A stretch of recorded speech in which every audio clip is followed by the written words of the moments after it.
everyone. I'm going to be talking about, well, prime numbers, but in particular, what we can learn about prime numbers using techniques of calculus. First, I'd just like to check. I sent a PDF with essentially the notes which I'm going to be using in this talk into the chat. So can you all see that? Could you just type yes if you can? You don't need to follow these notes. Oh, okay, great, thanks. You don't need to follow these notes during the, Luke says no. I'll resend it and maybe.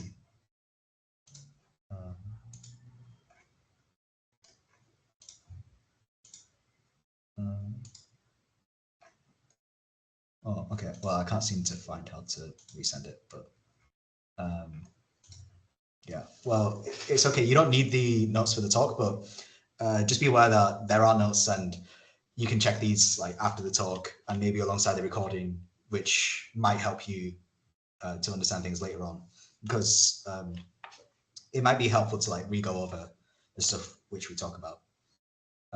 But more importantly, I hope you can see the Miro board which I'm writing on. So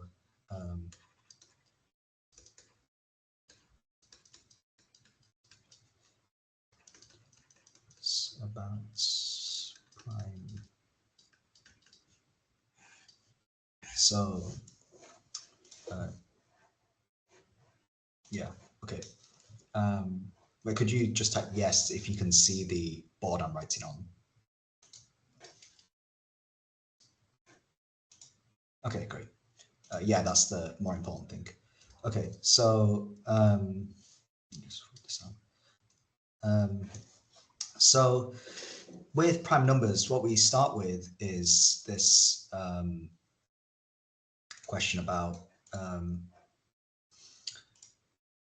first we want to know, like, because prime numbers are essentially like the building block of integers, like we know that every number can be expressed as a product of primes and their powers. Lots of questions about like the multiplicative nature of integers can just be reduced to questions about prime numbers. And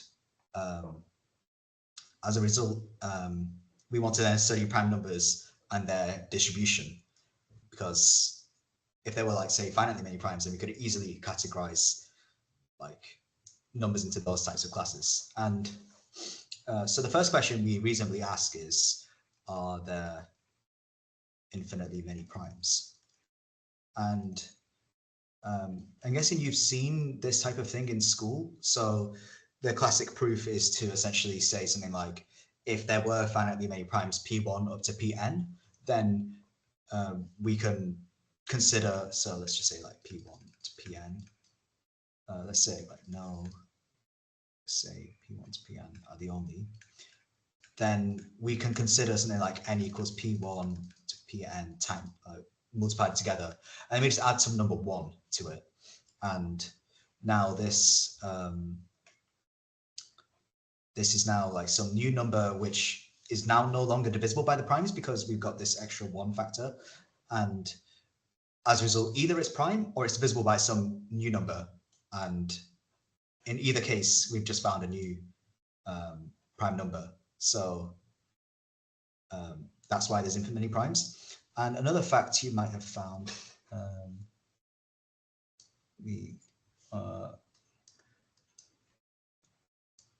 I'll just need to figure out how to scroll around. Oops. Another useful fact is that, well, another thing you might have encountered is there's this thing called the harmonic series. So that's the series Hn is equal to the sum 1 over k from k equals 1 to n. And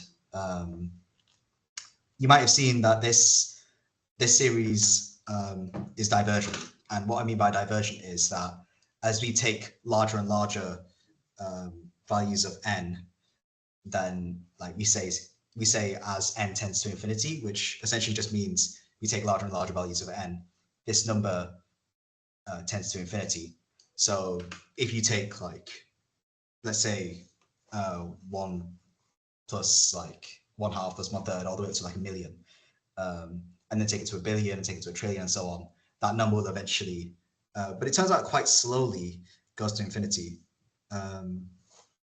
And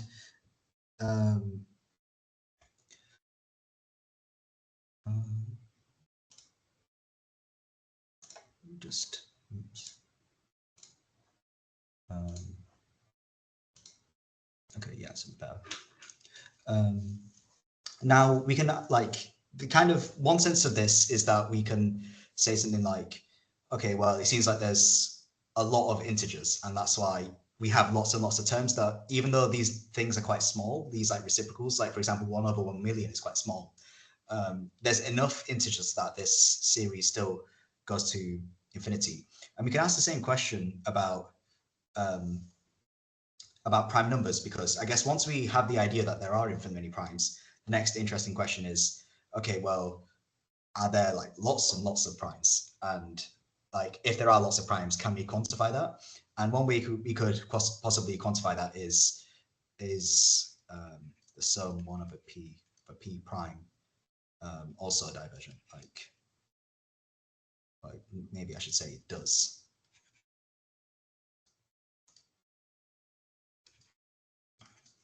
As we take larger and larger primes.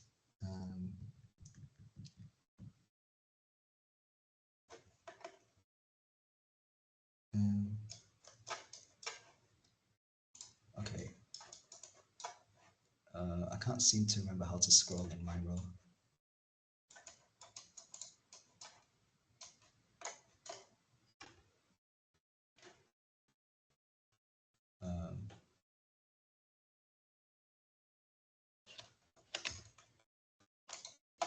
Okay, well, okay, yeah, that's it. Okay, so yeah, so first what we start with is like, to answer this question, it's not very easy, because with the essentially what we want to answer is a question about how many primes there are. And if we just say if we try to use the proof which we used for the harmonic series, then we would end up ultimately answering our own question of there being many primes. But we want to use this to kind of demonstrate there are many primes in some sort of quantitative sense. So we need to use some other techniques. And where we start is actually another way to prove the divergence of the harmonic series, which is called the integral test. So if you've seen the proof of the divergence of the harmonic series, usually you say something like 1 plus 1/2 plus 1/3 plus 1/4 plus, just going to go up to 1/8. You say something like, well, these two are bigger than a half, these two are bigger than a quarter, these are bigger than 1/8. So you end up with something like 1/2 plus, there's 2 terms here, so 1/2. There's 4 terms here, so 1/8, and so on. And this is, of course, very specific to knowing what these numbers are. But we can actually use methods from calculus to get a much more precise estimate on how this series grows. So this proof, this initial one, dates to the 14th century, and it's by a guy called Nicole Oresme. And that was before like the main developments of calculus, which happened in the 17th century. But using calculus, we can now say something like, we can now kind of compare this sum to an integral, and then we know how to calculate that integral. And that's essentially the idea which we're going to use here. So we start by representing the sum graphically.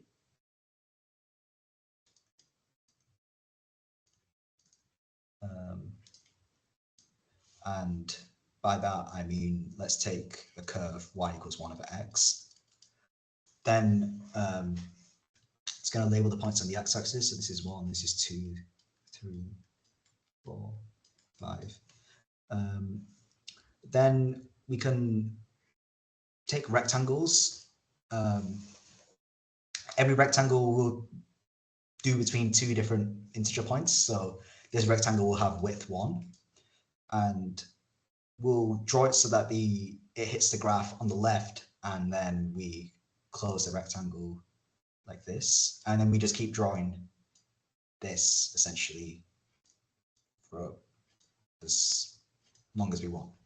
And you can see that the area of these rectangles then corresponds to the sum of the series. So this is 1, this is 1/2, this is 1/3, this is 1/4, and so on. And now you can directly see that this this area of the rectangles is bigger than the area under the curve, because you can see the curve is essentially this area, and then there's this little bit on the top which we aren't accounting for. So we can say 1 plus 1/2 plus 1/3, and let's just go up to some number n, and that's going to be bigger than the area under the curve from 1 to n, and that's equal to the integral of the curve. And we can do the same thing again, actually, to get an underestimate. So just briefly sketching the same thing. This is y equals 1 over x. If we 1, 2, 3, 4. Instead, we can use the same rectangles of width 1, but we can instead close them here. So instead, we draw both sides of the rectangle, make it stop on the right, and then kind of close the rectangle from there. So it hits at 4, and then we draw the width across. And you can then see that this has area 1/2, this is 1/3, this is 1/4, and so on. And again, by comparing with the area under the curve, which now is lying above every rectangle, we can see that the area under the curve, so this integral from 1 to n of 1 over x dx, is greater than 1/2 plus 1/3 plus so on to 1 over n. So we can put these two together, and we can say something like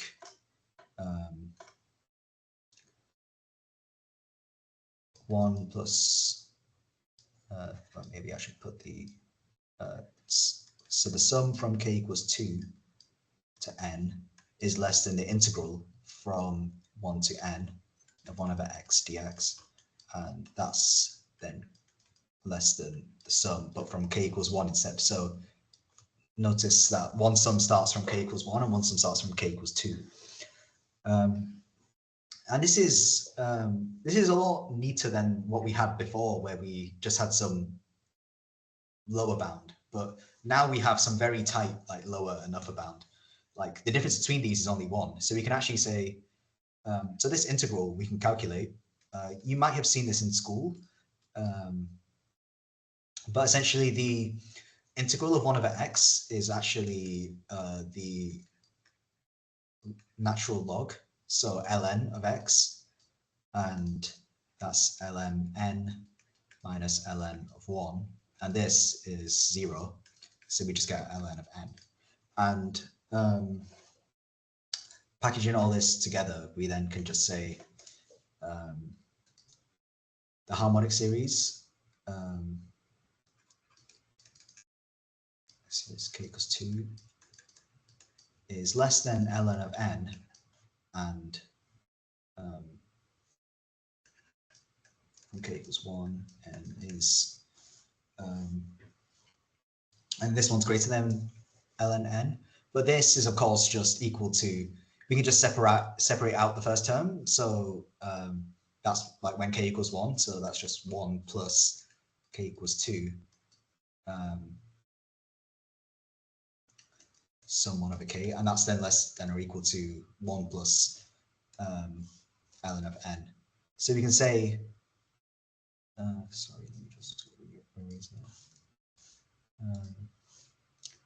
So we can say that this sum from 1 to n is greater than ln of n because of this section, but then is less than 1 plus ln of n. And now this gives like some very good growth conditions, because now we can actually start to say quantitative things about this harmonic series. I mean, first, you can say quite easily now that this harmonic series goes to infinity, like this goes to infinity as n goes to infinity, because you can just draw the graph. It basically looks like this. And it very slowly goes to infinity, but it does go to infinity. And a good example of like how slowly it goes to infinity is that after summing up 1 million terms, so you can say if this is hn, then h1 million, that's probably too many zeros. No, that was the right number of zeros. H1 million is between what, like log 10? No, sorry, log 1 million. So that's this, and 1 plus ln of 1 million.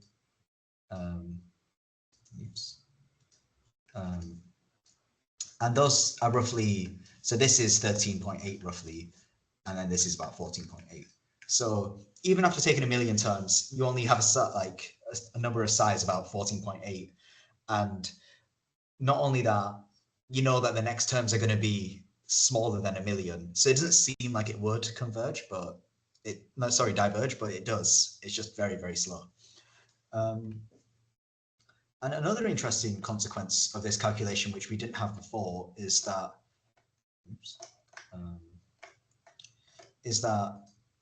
we can now say something like this sum k equals 1 to n of 1 over k minus ln of n is strictly between 0 and 1.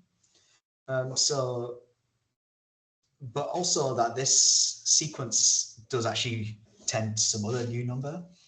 And if you go back to the graphs we drew, you can see essentially if we instead were concerned about something like hn minus ln n, where hn is of course k equals 1 to n 1 over k, then the difference would just be the difference between these two is just essentially the extra leftover area which we have here. So that would be like this area here, and you can see that it's positive every time, and it's very, very small. And if you add up these areas, then what our inequality at the bottom tells us is so this bound on the bottom. What this tells us is that if we sum up the areas of these little areas on top of the curve of the rectangles, then it will be between 0 and 1 always, and it will always be increasing. So it's kind of like if you imagine like a sequence of numbers which are increasing but still bounded above by 1. So this is sum up to n of leftover rectangle area. So this number is 1. It starts at roughly like, I don't know, let's say like 0.3 or something maybe. Yeah, 1 minus log 2, so about 0.3. And then we just kind of have like lots and lots of numbers. This is what happens if you add up all the little rectangles. We know that it's increasing every time we add one, but it will never get beyond 1. So these numbers have to get very, very close to each other. And essentially, it's in first year university like maths terminology, we would call it an increasing bounded sequence. And the thing, like this picture basically just demonstrates why an increasing bounded sequence has to have a limit. Essentially, like the numbers just keep increasing, but can never go past this point. So they just kind of increase until they get very close to each other, and then as a result get very close to some other number. And it turns out the number which this tends to, so we would write the limit as n goes to infinity of the sum k equals 1 to n 1 over k minus the natural logarithm of n is some special number called gamma. From the inequalities above, we know that 0 is less than gamma, and that's less than 1. And it's actually roughly 0.577, so on. And this number has a special name. It's called the Euler-Mascheroni constant. So it's one of two Euler constants, but this time with another guy. And this number is kind of like pi and e and things like that. It appears in other places in mathematics. So it appears in analytic number theory, which is the topic I'm doing for my PhD. It also appears in statistics through things like the gamma distribution, and in quantum field theory when you're calculating some like Feynman integrals. So it's an important number which does appear throughout maths, but those so it's kind of like, yeah, essentially like pi and e, but unlike pi and e, we don't know as much about it. So a very basic question to ask about these types of numbers is it irrational, which you might have encountered that word before. It means, can we, we want to show that it's not of the form P over Q, where P and Q are integers. Oh, maybe I shouldn't write it like that. Integers and Q is not equal to 0. So we believe this is true, but no one has actually proved this. So we know this for pi and we know it for e, but for gamma, we just, this has been unsolved for almost, I think about 270 years, maybe. So yeah, a very long time. And yeah, so maybe one of you could go try do that. But anyway, moving on from this number, the ideas of this this graphical method we used, sorry, I zoomed out a bit too much. Like this, like comparison of the rectangles above and below the graph turns out actually to be quite useful more generally, because we can actually kind of just analyze this argument and try to guess where it would work in other places. And it turns out the only facts about the function 1 over x we used, so this is just the integral test more generally. We only used the facts that, so this function, let's call it f of x equals 1 over x. We used that it's decreasing, and I guess we also used that it's positive, but I don't think that makes, I guess it's always positive. I guess if it was negative, you could just multiply by -1, but let's say always positive. For x greater than 0, sorry, I should say. Yeah, we only use these two facts, and I guess the kind of, if you looked back at the proof and saw where we used them, we used the fact that it's decreasing to have this, like, this is the crucial point about the comparison of the rectangles versus the area under the curve, because without this, we wouldn't, like, if the curve went down and then went up, then maybe our rectangle would be at like too low, and then the area under curve would actually be greater sometimes, and sometimes it'd be smaller. So we needed the fact that it was decreasing. And the other thing we needed was for it to be positive, because if it went up and down below the curve, then you would get some cancellation and this argument wouldn't work. So this just avoids cancellation in a weird way. And now with that observation, we can just think about, okay, so if we had a function which was, so if f was just positive and decreasing, then we can think about what this argument would give us. And that's precisely the following statement.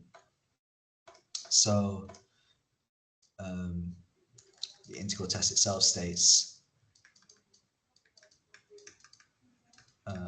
that both the sum f of n and the integral, let's say n equals 1 to infinity, and the integral f of x dx from 1 to infinity, either both converge. So that converge meaning tend to a finite number, or both diverge, which in this case would be both go to infinity.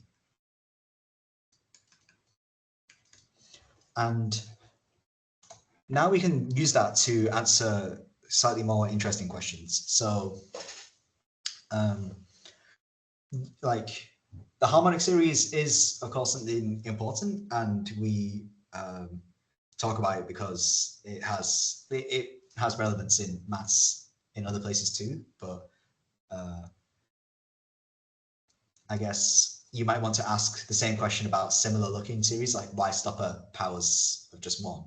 So if instead you were curious about the sum, let's say 1 over n to the power of s, where we sum n equals 1 to infinity, s is just some positive real number. So let's say s greater than, well, we don't even need positive, we just say s is a real number. Does it converge or diverge? Well, I guess we need s greater than 0 for integral test to work, because otherwise the terms would be increasing. But if so if s is less than 0, then we have essentially something like n to the minus s would be increasing, and then as a result the sum would go to infinity, because we're just kind of adding bigger and bigger numbers every time. But if we have s greater than 0, we use the integral test, and that tells us we just need to consider the integral. So 1 over x to the s dx 1 to infinity. And I'll just write this in this form. And now you can treat this as you would normally in school. So you say something like the limit as capital N goes to infinity from n to 1, x to the minus s dx. And then that's equal to minus 1 over s minus 1, x to the power of s minus 1 from 1 to infinity. And now you can see it's all about whether this 1 over x to the s minus 1 goes to, sorry, I should put lim here, limit as to make it rigorous, I guess. Now it's all about whether this 1 over n to the s minus 1, I'll just write the next line. This is minus 1 over s n to the s minus 1 plus 1 over s minus 1. So it's about whether this goes to infinity or not. And that happens when s minus 1 is negative, i.e. s is between 0 and 1. And otherwise, this whole thing is convergent, because if s is bigger than 1, then 1 over n to the s minus 1 will just go to 0. Sorry, oops. I wrote infinity, but I mean 0. So then, so this is infinity if s is between 0 and 1, and less than infinity otherwise. So then we get this result, which is kind of the answer to our question, which is this sum 1 over n to the s and equals 1 to infinity. It converges if s is bigger than 1, and it diverges if s is less than or equal to 1. Where, yeah, in the above, I assumed s was not equal to 1 because we've already done the s equals 1 case, and that was just by the integral test. So we essentially kind of get this, like, the harmonic series is kind of like the cusp point where everything like breaks down up to that point, but then after that everything's completely fine. So if you told me something like 1 over n to the 1.0001, that sum is convergent. But once you hit 1, it diverges. And now you might be wondering why we were interested in this sort of thing. So, because I guess I just proposed this as some extra sum you might be interested in calculating.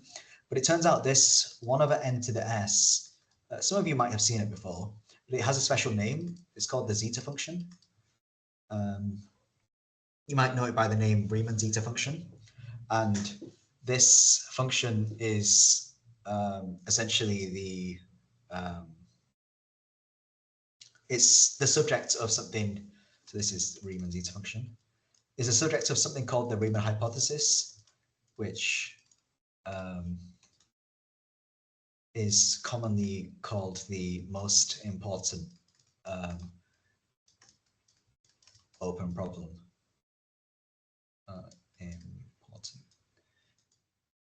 Open problem in maths.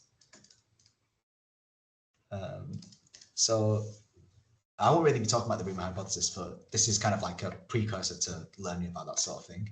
But essentially, the Riemann hypothesis is important because of its connection to prime numbers. And connection to prime numbers we can see by a discovery of Euler.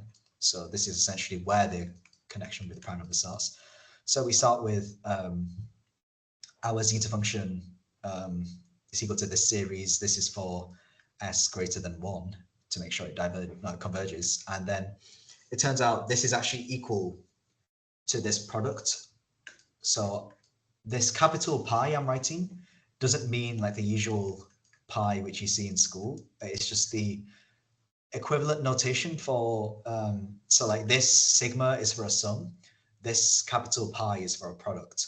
So for example, if I wrote something like pi, and then I had k here, and that k equals 1 to 10, maybe I shouldn't say 10, maybe I'll say 5. This just means something like 1 times 2 times 3 times 4 times 5. So you think about the same for infinite products. It's like, if this was infinity instead, it would just be times 6 times and so on forever.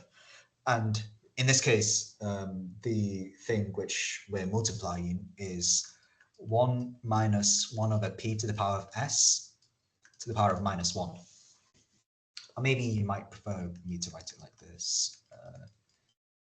So 1 over 1 over p to the s. So you can see that this zeta function already has like this connection to prime numbers. And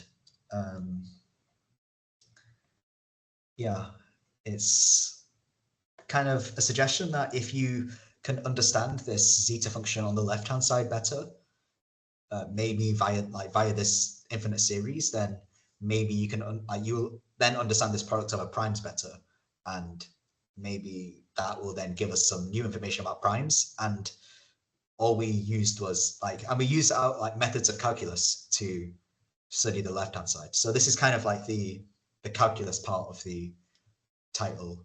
Like the left-hand side is the this is the calculus, and this is the primes side of the talk.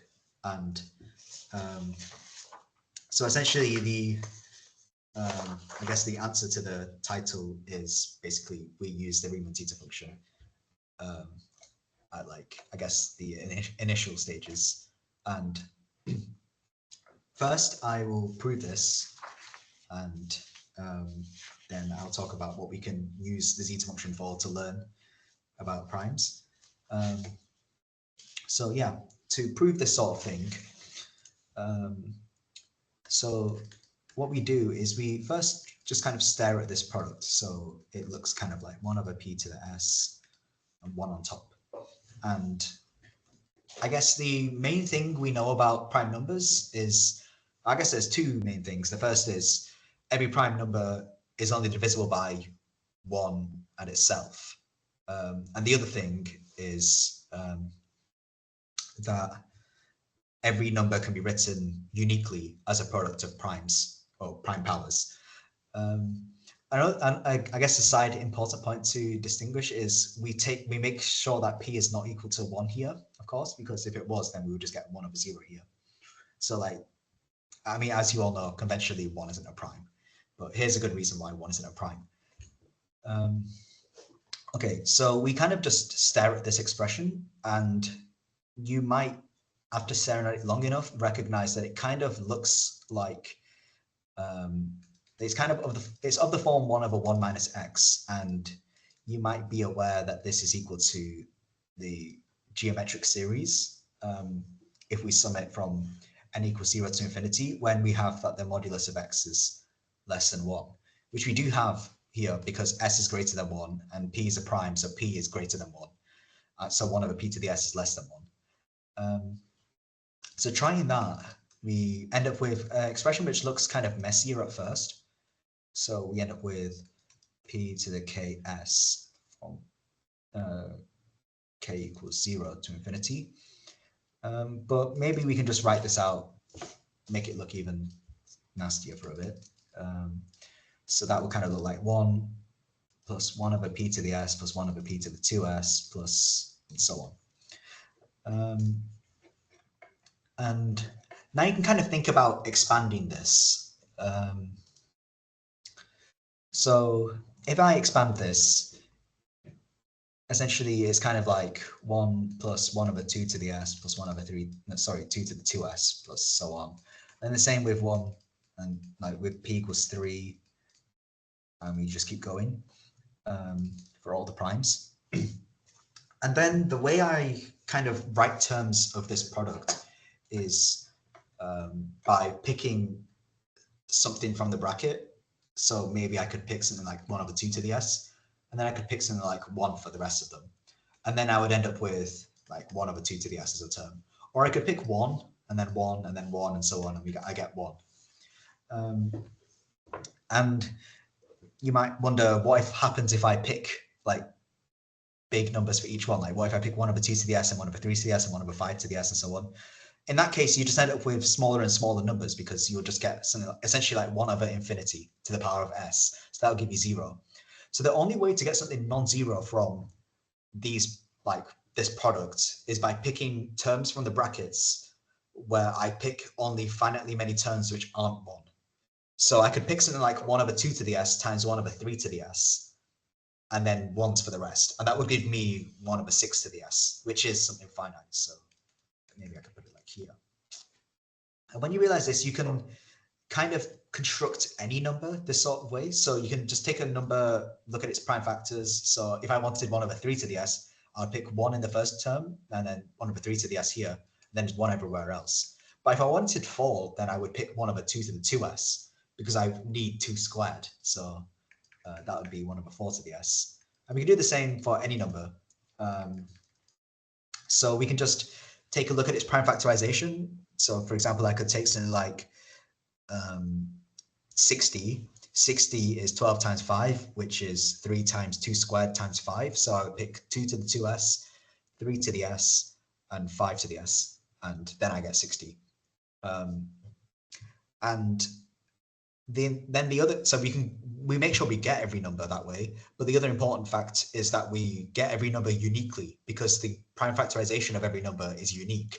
So I know that I will only get one, I'll get 1 over 2 to the s, but I'll only get it once. And as a result, by expanding it this sort of way, we get exactly 1 over n to the s, like summed from n equals 1 to infinity. And that's essentially the proof which Euler gave. And we can already deduce something interesting from this. So you can say something like zeta, this is kind of like abusing notation in some way, but zeta of 1 is equal to infinity, which is 1 over n. The real rigorous way to do this is to consider what happens as s goes to 1 from above, but we won't worry about these sorts of like issues now. But yeah, so if you just put in s equals 1, then you get something like 1 minus 1 over p, and this product is equal to infinity. But if there were only finitely many primes, this would be a finite product.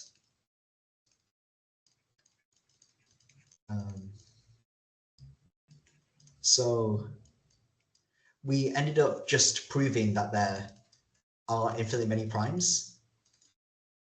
But the only facts I used were, I guess, the fundamental theorem of arithmetic, so uniqueness of prime factorization. And then I used this like calculus essentially to prove the other part. So we've just deduced another proof of there being infinitely many primes just using calculus. We can actually go slightly further than this. So with infinite products, a nice way to deal with them is by taking the natural logarithm of them. And that's because this is then just going to be equal to essentially the natural logarithm of the sum of these terms. Because, you know, log AB is equal to log A plus log B. This is for P prime. When I write a product or sum over P, I just mean over primes. So we can write this as ln 1 minus 1 over P to the S. And I guess the motivation for doing something like this is just kind of like, if I have a product, I want to turn it into a sum because by taking the logarithm, and then I can understand sums slightly better than products because that's like, it's kind of more intuitively natural to think about sums, but also for a more like technical reason, when you learn analysis. So a lot of this stuff is like first year analysis. You develop your theory in terms of series, because it turns out you can actually just translate your theory for products into a theory about series by just taking logarithms. So like naturally mathematicians prefer to, I guess, work with sums if it's like an unknown sort of thing. Like there's reasons to prefer products or sums, but in this case, a sum is nice. And that's also because we have actually a nice expression for log 1 minus x.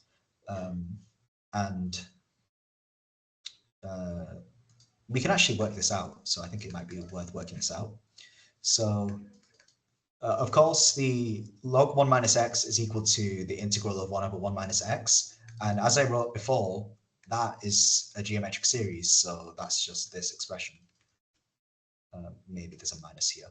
And then that is just minus 1 plus x, no, sorry, x plus x squared over 2 plus x cubed over 3, plus so on.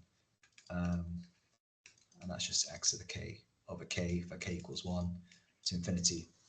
You might say something like, oh, I forgot the constants of integration, but you can just kind of think of this as like, what if I integrated from 0 to x or something like that?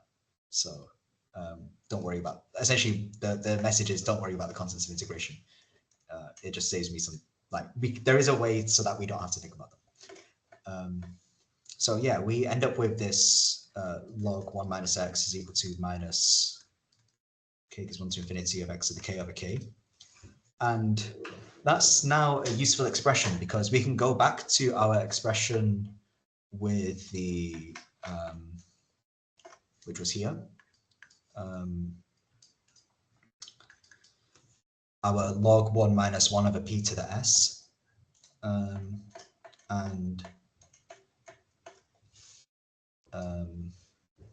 Now apply that formula to that, like the logarithm term inside. So we end up with this sum with p, and then a sum of, this is 1 over p to the power of s to the power of k over k for k equals 1 to infinity. And I'm going to slightly rewrite this as kp to the ks over 1. And then now I'm kind of just going to separate these terms. So if I separate the term for k equals 1, then I get something like p to the power of s summed over primes plus a sum of the primes. This is kp to the ks. Sorry, I put the p on the wrong place, and that should be here. And here we have k greater than 2. And now this is kind of like the original question I asked, because I asked something like, can we show there are infinite many primes? Now, can we show that this, like, there are lots of primes by showing that the sum 1 over p goes to infinity? And you notice, well, if I just put s equals 1 in, then I get exactly 1 over p plus kp to the, oops, it should be kp to the k.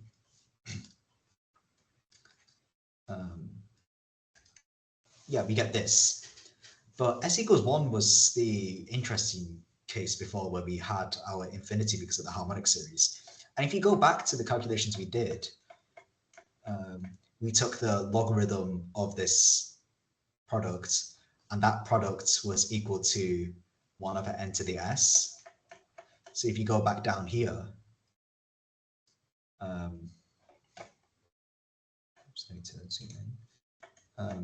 if you go back down here, this is exactly equal to ln of 1 over p to the s to the minus 1, and that's equal to ln of, sorry, that shouldn't be s, that should be p. That's exactly equal to the logarithm of this infinite sum, and that's infinity. It's just ln of infinity, which is infinity. So we have our infinity, and what we want to show is that this is infinity. So if we can show that this is smaller, so this is finite, then we have infinity is equal to finite number plus this other number. So that other number must be infinity. And that's essentially the idea which we go with. So we say,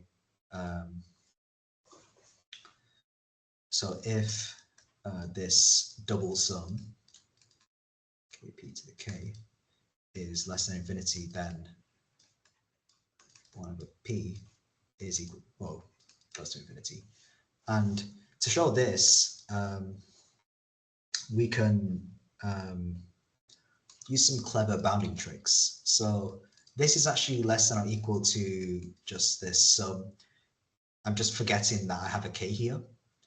And that might look quite bad because I've forgotten basically a very large number, but it's quite helpful actually, because I now get, this is now a geometric series. I can do this. It's essentially the sum from 2 to infinity of 1 over p to the k. And that's just p to the minus 2 over p to the minus, p to the minus 1. If you think about the geometric series formula, this is our initial term, so this is the a, and this is the common ratio, so this is r. So it's a over 1 minus r. And we can rewrite this as a sum of p times p minus 1. And then this is less than or equal to if I just added in every number back. So if I just said something like n equals 2, because prime start at 2 to infinity, and essentially all I did was just add back in the terms which aren't prime numbers. And now this sum is actually quite easy to calculate, because you can write this as 1 over n minus, 1 over n minus 1 minus 1 over n. And if you write that out, that's kind of like 1 minus 1/2 plus 1/2 minus 1/3 plus 1/3 minus 1/4. And you can kind of see that these things just kind of, you add one, you take away one, you add that back and take away. So these just kind of like, this cancels, this cancels, this cancels, that cancels, and so on. So you just get 1. And now if you look back at what we've done, that was the part which we wanted to show is less than infinity. But I did a lot better than that. I actually showed it was less than 1. So if we go back to our equation, it was something like, this infinite sum, like, just getting all this detail. So we had this infinite, this sum plus this sum, which is less than 1, is equal to infinity. But something less than 1 plus something equal to infinity means that that other thing has to be equal to infinity. So that means we've just shown that 1 over p goes to infinity, which is quite an interesting question, quite an interesting result, because it's not actually obvious for a sequence of numbers to have this property. For example, you could like powers of 2, you can quite easily see are like rare enough that this is just equal to 1. Like they get small quick enough, but primes don't get small quick enough. And that kind of, and you can also kind of compare it to something like quantitatively, you can compare it to something like, we just showed, for example, 1 over n to the power of 1.1. If we sum that from n equals 1 to infinity, that's actually conversion. But so it seems like primes are like more common than, let's say like n to the 1 plus epsilon for any greater than 0, for any epsilon greater than 0, essentially. But of course, less common than n.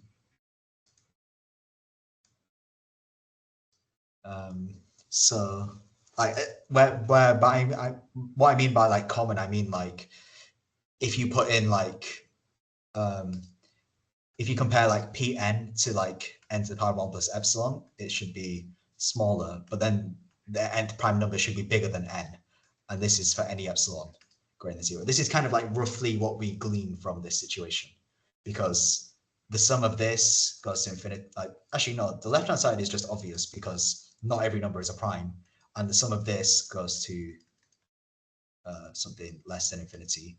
And this is equal, like goes towards infinity. And like, that's just like our, like, this isn't a proof, I guess, but this is like our rough intuition. And it turns out actually to be roughly true, because the nth prime is actually approximately equal to, sorry, that's, is approximately equal to n ln n, which is of course less than n to the 1 plus epsilon for all epsilon greater than 0. That's kind of like our, and that's a much more technical result. This is called the prime number theorem, which tells you, it says something like the nth prime is roughly of the size n times ln of n. Roughly, because we actually, like, we of course don't have a formula which just spits out the nth prime number, but we can get formulas which tell us roughly where the prime numbers are. And I guess once you have this, kind of like, once you have there being infinite many primes, I guess the next common question is, how frequent are the primes? And I guess our result shows that they're slightly more common than any bigger power than n, but the prime number theorem is even more precise than that and tells you if you pick from random, let's say 1 to n, then like pick x from random in 1 to n, then probability x is prime is equal to 1 over ln of n. Well, not equal, roughly 1 over ln of n. That's what this theorem says. And what we showed is kind of heuristically, like, we showed it's at least bigger than 1 over n to the epsilon. Well, I mean, we didn't show it, but this is what we expect based on our results. That's kind of like what I'm saying here.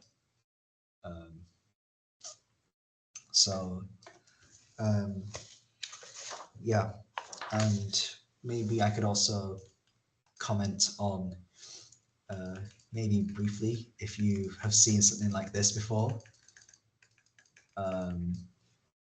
We showed in our work with the integral test that this would basically be zeta minus 1, but that doesn't exist. That goes to infinity.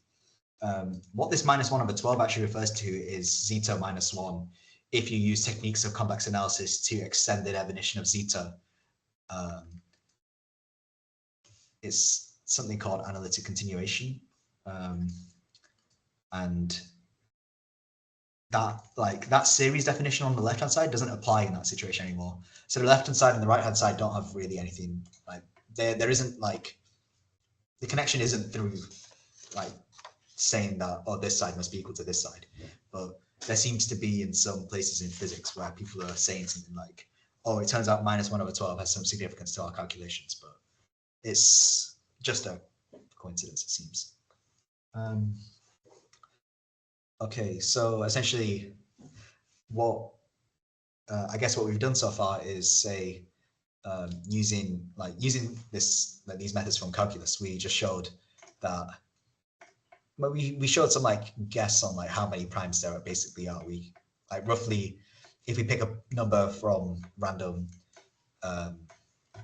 primes should be more common than 1 over n to the epsilon.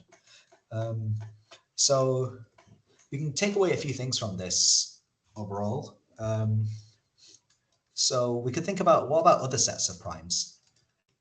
So the interesting thing about this is that we showed there are, like, I guess one consequence of this is that we showed there are infinite many primes, but we already knew that.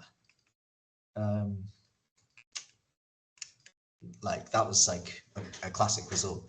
But maybe we could try use this sort of technique on another set. Like, let's say something like a really typical set would be, let's say we take some numbers a and d, which are coprime.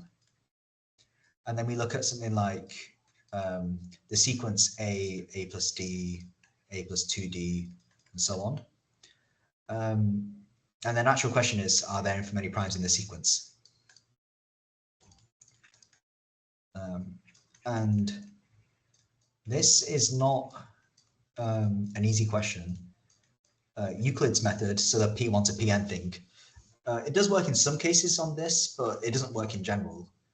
Like, for example, maybe you could try, if you're like, if you're bored maybe sometime, maybe you could show that there's infinitely many primes the form 4n plus 3 using Euclid's P1 to Pn method.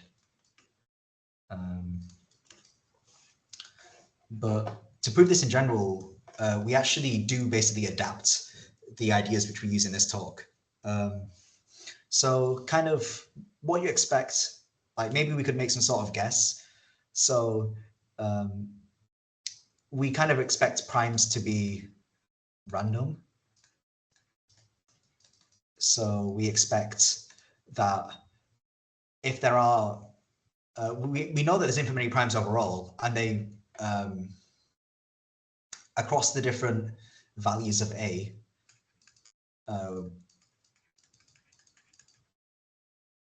and like if we fix d across the different values of a, we know that if we consider all the different possible values of a, so let's call the number of possible values of a,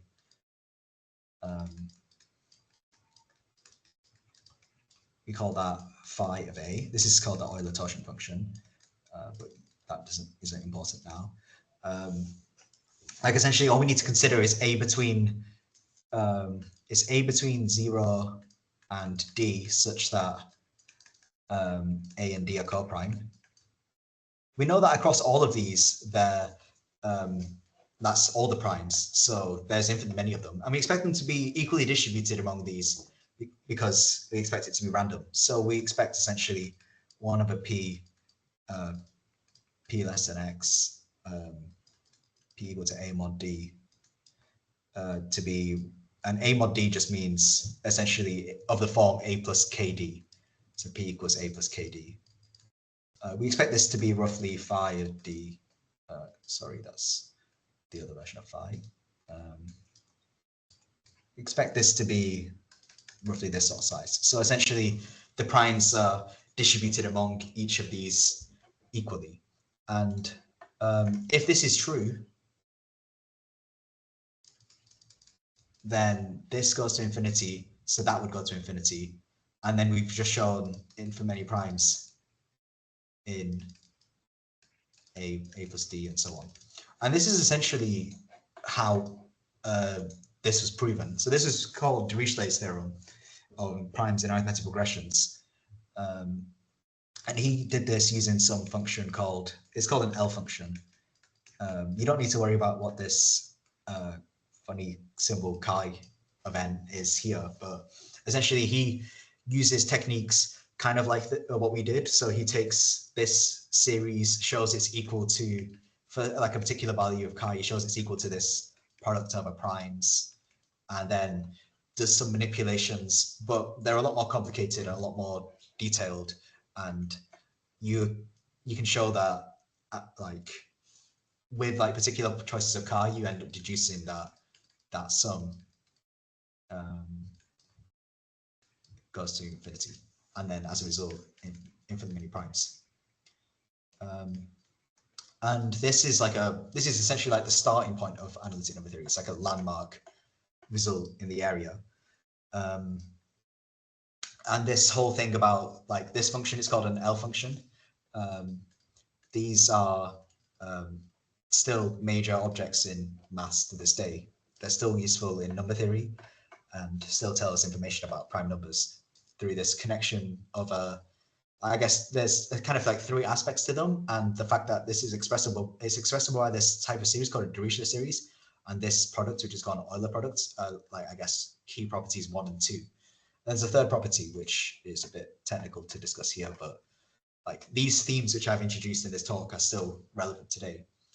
And then I guess the last point is maybe we could try with some, like another set we could possibly try are P, which are called twin primes. So we could try something like if like, and twin primes just mean if P is prime, P plus 2 is prime. And we can sum over all the P like twin primes. So it's like P plus 2 prime. We can calculate this sum. And if this sum was infinity, then we would know that there are infinitely many twin primes. But you might know this is a conjecture. So we don't know. And it turns out this is actually a convergent series. So it's roughly 1.9002. And this was proved in the 20th century by a guy called Brun using something called sieve theory. That was kind of like, it was kind of like one of the starting points of sieve theory, which is still a modern, like it's still an important research area in modern maths, like modern like number theory research to this day. And you might have heard though that there has been some work on the twin prime conjecture. So that was like, I guess, fairly recently in 2013.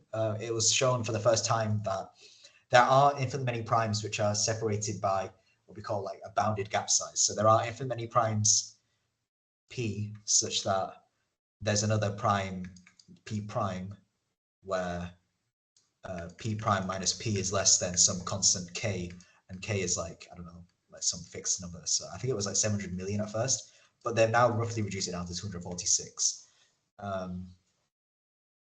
And like essentially there's a prime, like if you take one prime P and then look at the next 246 numbers, infinite many times you'll find another prime, is essentially what this result says. And that started with work by a mathematician called Yutang Zhang, but later other mathematicians worked on it, and one of the key mathematicians who worked on this 246 result is James Maynard, who actually was at Balliol, which is, I guess, the college associated with this event. But yeah, so this these results we were talking about are still of relevance in research to this day. So the L functions, the using calculus to study prime numbers is essentially the theory, like the field of analytic number theory. And yeah, it basically started with these observations by Euler. So in answer to the question, what can calculus tell us about prime numbers? It turns out quite a lot. So yeah, hopefully that was interesting, and yeah, thanks for listening.